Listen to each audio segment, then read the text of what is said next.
So hello everyone, how are you all? I hope that you people are fine. So today in this video, I will be dealing with a very much important topic, that is attribution, acknowledgement and dispatch of electronic record. इसको पढ़ने से पहले आप लोग अपनी बेरेक्ट खोलो, information technology act 2000 की. I will be directly dealing with that particular sections which has been given over there. Open your बेरेक्ट और उसके हिसाब से ही हम यहाँ पे उन सेक्शंस को पढ़ेंगे. ठीक है, जब तक बेरेक्ट नहीं ओपन करोगे, you people will not get to know that what I am telling you. For your better understanding, open your बेरेक्ट.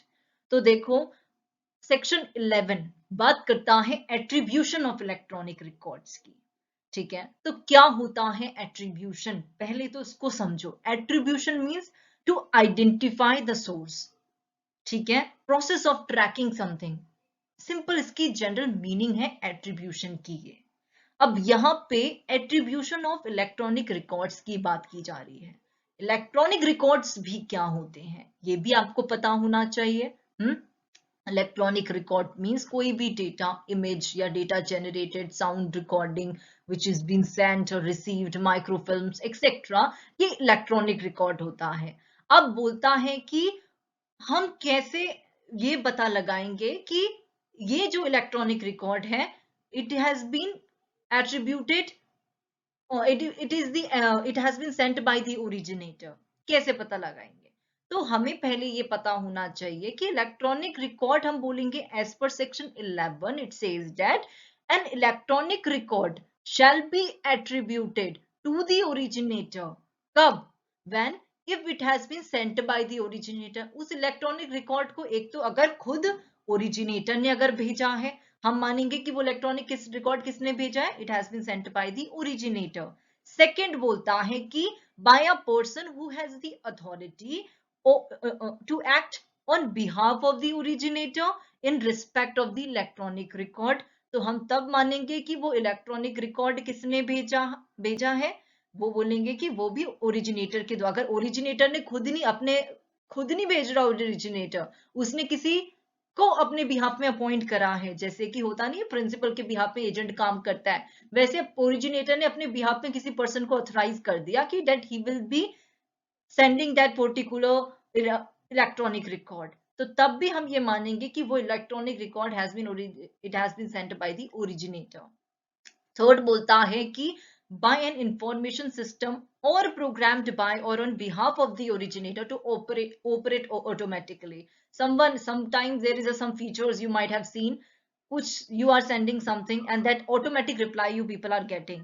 कुछ तरीके की that is said to be an information system which is programmed by, all right, that is an automatic reply which you people are getting. तो ऐसे में अगर originator से द्वारा वो ऑपरेट किया जाता है, then it will be said to be as that electronic record has been attributed by the originator. It has been sent by the originator.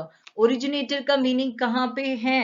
Information Technology Act का section 2ZA वो बोलता है कि originator means a person who sends, generates, stores or transmits any electronic message. Further you people can see yourself, ZA के अंदर है, उसके अनुसार person who is sending something is something to any other person. ठीक है, it is said to be as the originator. I am sending you something through WhatsApp message, that I am the originator of that message.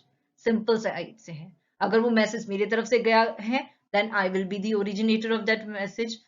All right, and then if I have authorized some other person that मेरे behalf में भाई भेज देना, then वो भी तब भी हम मानेंगे कि ओरिजिनेटर ने भेजा है.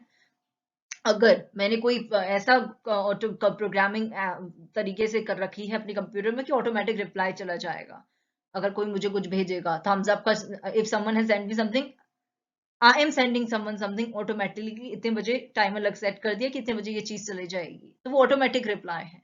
वो भी बोलता है कि अगर ओरिजिनेटर की तरफ से आया है, हम ये मानेंगे कि it has been attributed, that electronic record shall be attributed to the originator. Alright, so ये होता है सेक्शन 11 बात करता है इसके बारे में. ठीक है, सेक्शन 12 बोलता है एक्नॉलेजमेंट ऑफ रिसिप्ट के बारे में. वेयर द सबसेक्शन 1 क्या बोलता है सेक्शन 12 का, वो बोलता है कि where the originator has not stipulated that the acknowledgement of receipt of electronic record be given in a particular form, जहां पे originator ने नहीं बताया कि that acknowledgement of receipt will of that particular electronic record जो originator ने किसको भेजा था, एड्रेसी को भेजा था। अब ओरिजिनेटर ने नहीं बताया कि एक्नॉलेजमेंट उस ऑफ रिसीव्ड इस स्टाइपुलेटेड मैनर में होना चाहिए, ठीक है।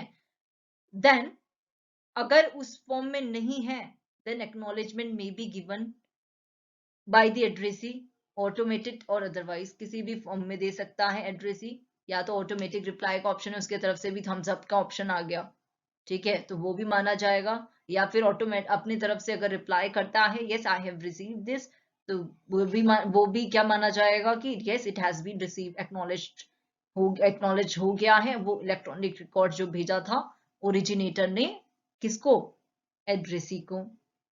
फर्दर कोई भी ऐसा कंडक्ट जो दिखाता है कि origin that which is sufficient to indicate to the originator that electronic record has been received to the addressee। कोई भी ऐसा कंटेक्ट जो एड्रेसी का बताए कि हाँ मुझे ये चीज मिल चुकी है। Suppose I am the originator and I have sent you something, now whether you have received or not, if you have received that, you are just giving me a reaction of thumbs up, that will also be considered as a sufficient, that will be also considered as sufficient, which is indicating me, the originator, for example, that the electronic record has been received to you। all right, first इस तरीके से हम मान देंगे अगर कोई भी originator, if the originator has not stipulated that acknowledgement of receipt इस particular form में होगा, अगर नहीं बताया है तो। सेकंड बोलता है कि where the originator has stipulated that electronic record जो होना चाहिए इस certain particular form में होगा, तभी हम उसे बाइंडिंग बोलेंगे। अगर इस certain particular form में हुआ, then only that will be considered as the acknowledgement of received has been happened। ठीक है, अगर उस पर्टिकुलर फॉर्म में नहीं हुआ तो बाइंडिंग नहीं होगा। डेफिनेटली बाइंडिंग तभी होगा जब उस आप जो ओरिजिनेटर ने एक पर्टिकुलर फॉर्म बोला है कि इस पर्टिकुलर फॉर्म में ही वो माना जाएगा, then it should be in that form only. Further बोलता है कि अगर उस पर्टिकुलर फॉर्म में नहीं हुआ, जो ओरिजिनेटर ने बताया है कि इलेक्ट्रॉनिक रिकॉर्ड इस पर्टिकुलर फॉर्म में ही बाइंडिंग होगा, अगर आप दैट एड्रेसी ने उस पर्टिकुलर फॉर्म में रिसीव नहीं करा, तो ये माना जाएगा कि कभी भी उसको ओरिजिनेटर की तरफ से कोई इलेक्ट्रॉनिक रिकॉर्ड सेंड ही नहीं हुआ। ठीक है, थर्ड बोलता है कि अगर थर्ड बोलता है कि where originator has not stipulated that electronic record shall be binding on receipt of such acknowledgement, यहां पे भी नहीं, अगर नहीं बताया है कि इसी फॉर्म में बाइंडिंग होगा, where the originator has not told to the addressee, then acknowledgement and the acknowledgement has not received by the originator within the time specified or agreed, or if no time has specified, अगर addressee अगर originator ने कोई time specified नहीं करा था कि शाम के दिन के 3 बजे तक मुझे ये मिल जाना चाहिए, अगर ऐसा कुछ भी नहीं बताया था ओरिजिनेटर ने एड्रेसी को, देन क्या होगा, then originator will give a notice to the addressee। originator notice देगा addressee को, जहां पे वो बोलेगा that no acknowledgement has been received from your side, so आप क्या करो, मुझे रीजनेबल टाइम पे रिप्लाई करके दो। और रीजन इफ वो रीजनेबल टाइम पे भी रिप्लाई नहीं करता, कौन, एड्रेस ही नहीं करता within reasonable time reply, then वो क्या कंसीडर करा जाएगा कि originator has electronic record has never sent the electronic record to the addressee। remember this is the about the acknowledgement of receipt। okay people।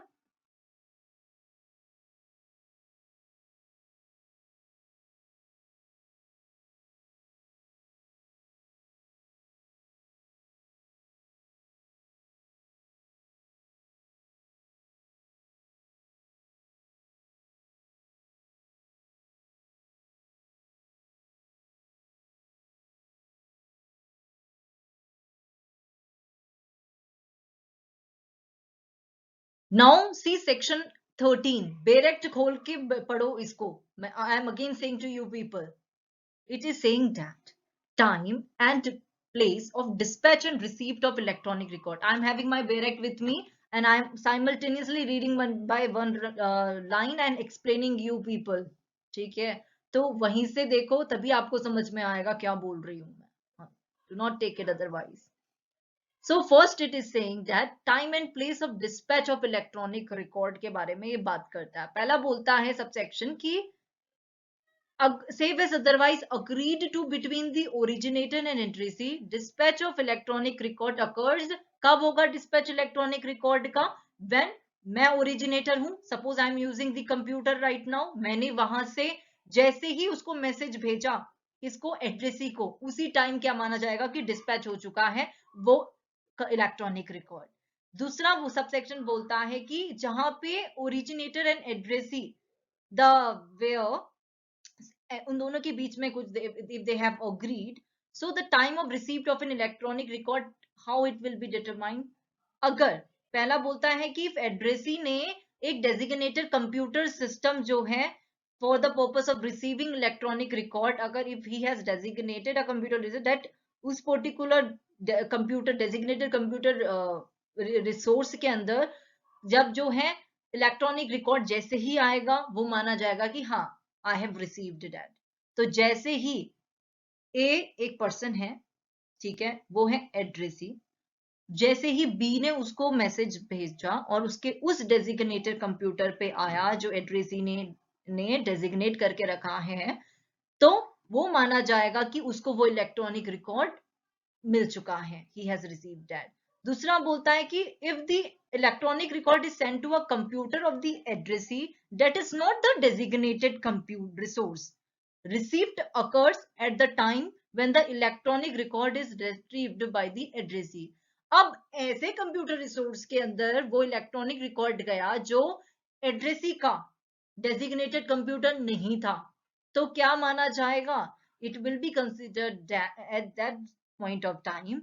Receive कब माना जाएगा? जैसे ही addressee जिस वाले कंप्यूटर पे आया, जैसे कि 1 2 3 4 5 6, एक भी डेजिग्नेटेड कंप्यूटर में डेजिग्नेटेड कंप्यूटर सपोज नहीं था, तो वो थर्ड वाले कंप्यूटर रिसोर्स पे जैसे ही आया, अब उसने थर्ड वाले कंप्यूटर रिसोर्स पे जाके जैसे देखा उस मैसेज को, it will be considered that particular message has been received by the addressee. Simple. Third B वाला पॉइंट बोलता है कि if the addressee has not designated a computer resource along with the specified timings, if any receipt occurs when the electronic record enters the computer resource of the addressee, तो जैसे ही उसकी computer resource में वो चीज आएगी माना जाएगा कि it has been sent to that person, he has the that person has the receipt of an electronic record.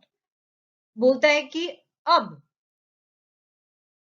save as third subsection, save as otherwise agreed to between the originator and the addressee, an electronic record is deemed to be dispatched at the place where the originator has his place of business. I am the originator, my place of business is in the XYZ place. उस जगह जैसे ही place of business जो मेरा जहां था ना, वहां से कंसीडर करा जाएगा कि प्लेस ऑफ डिस्पैचिंग कौन सी थी, जहां उसका प्लेस ऑफ बिजनेस होगा ओरिजिनेटर का.